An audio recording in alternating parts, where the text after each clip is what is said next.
ये हिंदी में एक टॉपिक आता है शब्द युगम, उसका कोई मटेरियल है।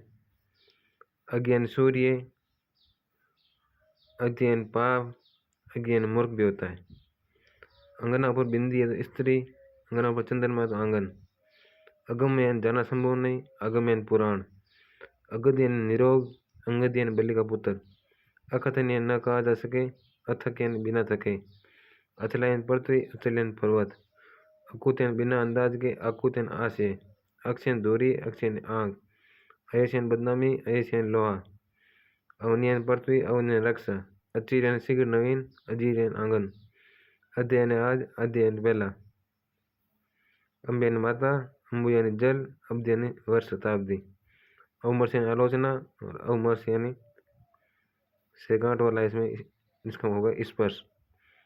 अभिज्ञान जानकार, अनभिज्ञान अजान, अभिज्ञान मूर्ख।